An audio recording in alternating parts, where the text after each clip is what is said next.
Yes, sir. Charlotte Hornets news, Malik Monk trade rumors. What's up, y'all? So, we got some breaking news. Apparently, Malik Monk is not happy in Charlotte. So, with the Hornets situation, the Hornets are off to a 2-3 start. They've been playing some decent basketball. They've been playing really well on the defensive end. I think they're about 10th in defensive efficiency. Could be 5th or 10th.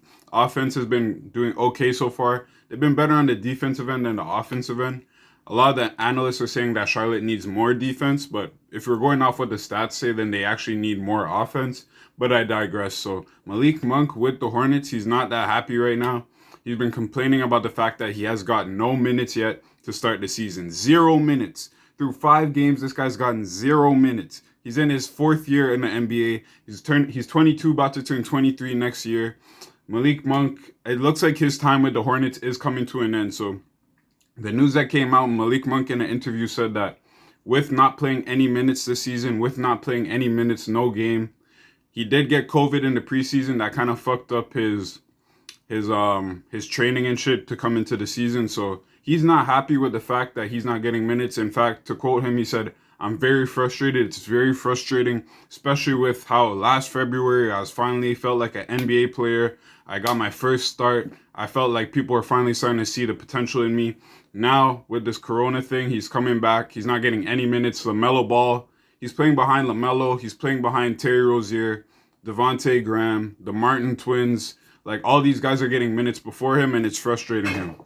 So that leads me to believe that the Hornets should probably pursue a trade for Malik Monk. It's bad asset management when you have a young guy that you guys drafted in the first round just sitting on the bench getting 0 minutes. What does that tell the rest of the league? It tells the rest of the league that this guy is not good enough to be getting minutes. That's how they're going to view it with the rest of the league. So if they want to manage this asset correctly, they either need to do two things. They either need to play this guy some minutes so that they can determine whether or not he is a fit with the Hornets, because if him being on the bench, they're not going to learn anything from that. To know if he's going to add value to the Hornets, they need to play this guy. So that's the first thing they could do. The second thing they could do is trade this guy. There are millions of teams out there that would love to get Malik Monk. It's not like his career is about to end or anything. He is entering the final year of his contract. If the Hornets don't decide to re-sign him, it's not like he's going to fall out the league or anything like that. I'm sure there's lots of teams that would love to have Malik Monk. That's why I think that if the Hornets don't feel like he's a part of their future, they should look into trading him. So I came up with a quick trade idea that I could think would work. But what I really want to know is, who do you guys think the Hornets should trade Malik Monk for? Or do you think that they should keep him and see how things go? That's the two options that I have for the Hornets. Either play him, see if he does fit with the team, see what his strengths and weaknesses are, or trade him. Those are the two options I see. So guys, do you have any trade ideas in mind? If so, put them in the comments. Let's talk about it.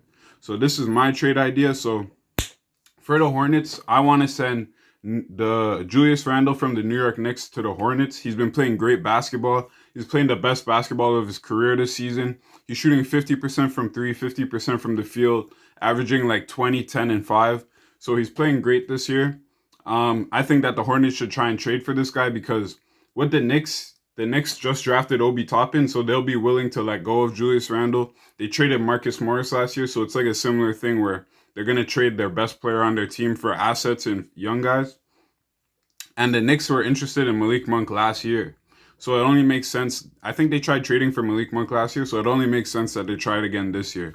So the trade that I had in mind was Malik Monk plus a protected 2024 first round pick, lottery protected first round pick, in exchange for Julius Randle. So that would give the Knicks Malik Monk, a young player that they can build around going into the future, alongside RJ Barrett, Obi Toppin, and Mitchell Robinson, as well as a first round pick.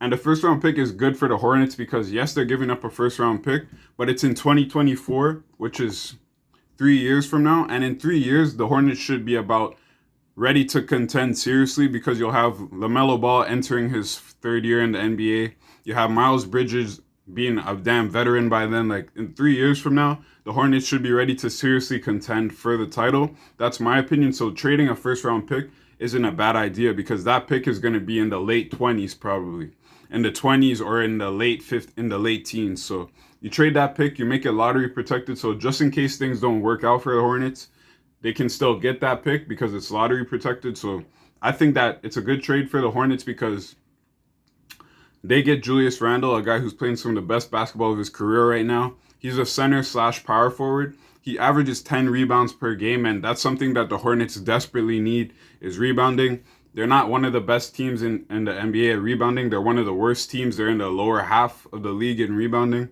Julius Randle, 10 rebounds a game, a 50% three-point shooter from three. Probably going to regress back to like a 30% three-point shooter as the season goes on. But he's playing great right now. And I think it's good for the Hornets because right now Cody Zeller is going to be out for another month with that broken hand. So I think it could work. Anyways, guys, you could run with a lineup of Terry Rozier, Devontae Graham, Gordon Hayward, PJ Washington, and Julius Randle at the 5. And you could play around with lineups like that. Slide in Miles Bridges, slide in LaMelo Ball, the Martin Bros, all that shit. So let me know what you guys think about trading Malik Monk. This news that he's not happy in Charlotte right now. He's not happy with his minutes. Anyways, guys, if you enjoyed this video, like the video, subscribe to the channel. We do new NBA topics every week. All right, peace.